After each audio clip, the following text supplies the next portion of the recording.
হঠাৎ কক্সবাজার বাংলাদেশ ঈদের দিন ময়দানের একটা ঘটনা মাথায় আসলো।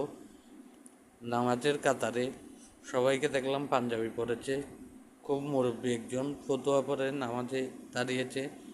আমি জানি উনি এত গরিব নয়, মধ্যবিত্ত লোক। আমি জানি ওনার অনেক পাঞ্জাবি আছে। হঠাৎ অনুভব হলো উনি এভাবে উপস্থিত হওয়ার কারণ ছিল পুরোপুরি সকল জগৎবাসীর কাছে উনি কিছু চেয়েছেন। আমাকে এমন একটা পাঞ্জাবি এনে দাও যাতে তোমাদের সবার সাথে যোগাযোগ করতে পারি। ওই গ্রুপ চ্যাটিংয়ে একসাথে যুক্ত হলেন মানে আমি পাঞ্জাবি পেয়ে গেলাম। তোমরা সবাই মিলে আমাকে একটা পাঞ্জাবি এনে দাও। কর্মধারা ওইটা খুঁজতেছি আমি তোমাদের কাছে। তোমাদের জন্য দুইটা বাণী, শিক্ষা, উপদেশ, নির্দেশনা, তত্ত্ব এসেছে আমার কাছে। তোমাদের বাণী, শিক্ষা, উপদেশ, নির্দেশনা, তত্ত্ব যাতে না হয় কম্বাল ওদিকে ঠেলে দেওয়া ও পিঠা আছে মতোই পুরাপুরি পার্সেন্ট সৎ চলবেন, মনস্থির করুন, সকল ধরনের শক্তি লাভ হয়ে যাবে আপনার মধ্যে। তাতেই প্রতিটি ধর্মই বিশেষ শক্তি লাভের দিকে নির্দেশনা দিয়েছে, যেমন ইসমে আজম, অন্তর্চক্ষুলা শক্তি, বিভিন্ন সজাগ শক্তি, তৃতীয় নয়ন শক্তি ইত্যাদি। আমরা একদিকে নিউজ নিয়ে সমস্যাতে আছি। কক্সবাজার নিউজ চ্যানেল 10টার বেশি লাইসেন্স দেওয়া যাবে না, আর একটাতেই প্রতিটাতেই সকল নিউজ পেতে হবে। একই নিউজ 10 চ্যানেল প্রচার করুক। আগে 2010 থেকে 2022 সাল পর্যন্ত কক্সবাজার নিউজ ওয়েব পেজ এ সকল খবর পাওয়া যেত। সব দুনিয়াতেও একই মানের পরিবর্তন ডেভেলপ হোক। কামব্যাক আওয়ামী লীগ একটু লম্বা কথা তত্ত্ব। কামব্যাক করে কী হবে? অন্য নামে গঠিত হলে ভালো হয়। তুমি আর কয়টা টাকা পাইতে আওয়ামী লীগ করে যে তোমার কাছে খবর থাকবে? বাণী পিঠা আছে মতোই পুরাপুরি পার্সেন্ট সচ্ছল মনস্থির করুন, সকল ধরনের শক্তি লাভ হয়ে যাবে আপনার মধ্যে। তাতে সকল ধর্ম বিশেষ কিছু শক্তি লাভের দিকে নির্দেশনা দিয়েছে, যেমন ইসমে আজম, অন্তর্চক্ষুলা শক্তি, বিভিন্ন সজাগ শক্তি, তৃতীয় নয়ন শক্তি লাভ ব্যাপার এইসব এড়িয়ে যায় কেন ইত্যাদি। দলের ভিতর অধিকাংশ তৃণমূল সদস্য শিক্ষিত হয়ে গেছে, দুনিয়া থেকে শিখে শিখে স্কুল কলেজ লাগেনি। তারাই কারণ সরকার পতনের। এমন শক্ত গুঁড়া উপড়ে ফেলা তাই সম্ভব হয়েছে।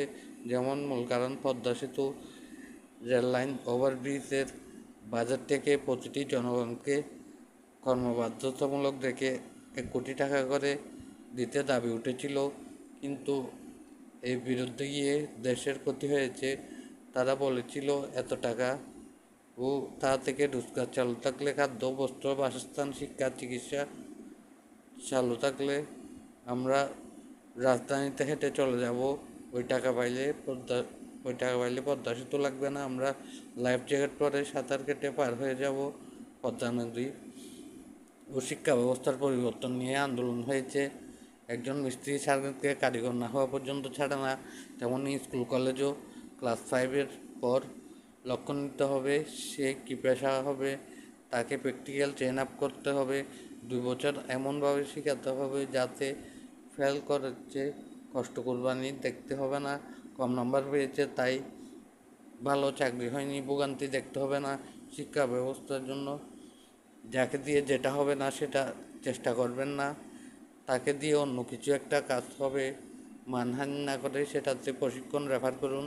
মানহানি উল্লেখ করা হয় কারণ শুধু পানি খেয়ে থেকে যাবে, বন জঙ্গল রাস্তায় বসবাস করবে, তবু মনে কষ্ট, বেজ্জত ধরনের কাজ করবে না, ব্যাপার আছে। সবাইকে 1 কোটি টাকা করে দিতে হলে লাগবে 17 লক্ষ কোটি টাকা লাগবে। কাজের কাজ তো করেনি বড় বড় কিছু নেতা ও বড় বড় কিছু প্রশাসন, তারা তার 1000 গুণ টাকা ভারতে নিয়ে গিয়ে কোনো কাজেও আসেনি। তাদের ফান্ড দেশে জমা ছিল তখন। আর রেলওয়ে, রাস্তা, ওভারব্রিজ, সেতু এসব করতে তার 30 গুণ টাকা খরচ করেছে। ওইসব আস্তে আস্তে সবার ব্যাড ট্যাক্সের টাকা দিয়ে করতে দাবি ছিল। গোপন রাখা সংবাদ, রাস্তাঘাট ইত্যাদি হিসাবই করতে হয়, না হলে পরের বছর রিপেয়ারিং খরচ কোথা থেকে আসবে ব্যাপার আছে।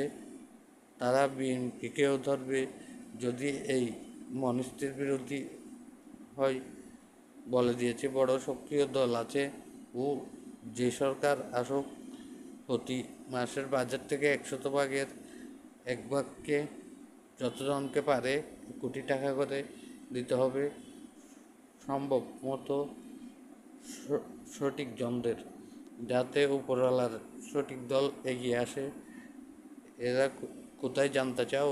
যারা রিক্সা লেবার ইত্যাদি তাদের বংশ ঠিকানা কি? তারা কি ভিতরে ভিতরে কোনো সংগঠন আইনসহ দল আছে নাকি?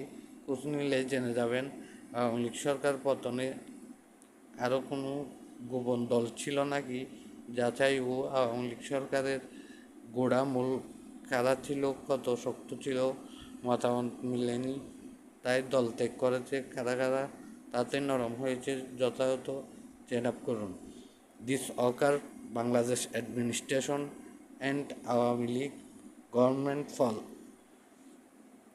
দেশের ভিতর একটা জোন তৈরি করতে হবে, যারা এই শিক্ষিত হয়নি তাদের নিয়ে গিয়ে এই 5 মিনিটের শিক্ষিত করে অন্য সকল জোনে যাওয়া চালু করতে হবে। যেমন সর্বোচ্চ বুঝ ক্ষমতা সম্পন্ন হয়ে নিরপেক্ষ হয়ে এই শিক্ষিত হয়ে অবগত হয়ে সঠিক পক্ষে যাওয়ার জন্য ও ধর্ম দল যেটাই হোক কর্মদ্বারা পুরোপুরি পার্সেন সৎ চলবেন, মনস্থির করানো অন্যদিকে পিঠা আছে মতোই যথাযথ।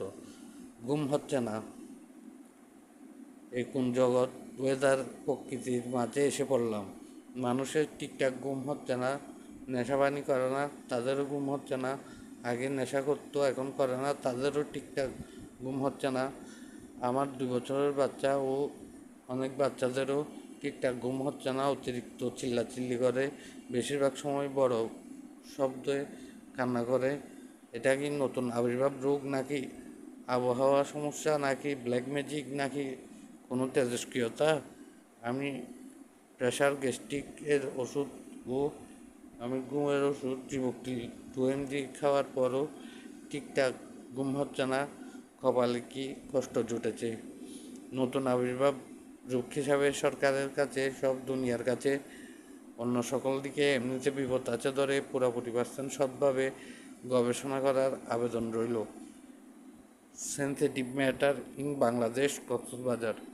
কপাল ও জীবনীর চিকিৎসাও চালু করা যায় নাকি যাচাই করে দেখুন, চেষ্টা করুন। আসসালামু আলাইকুম।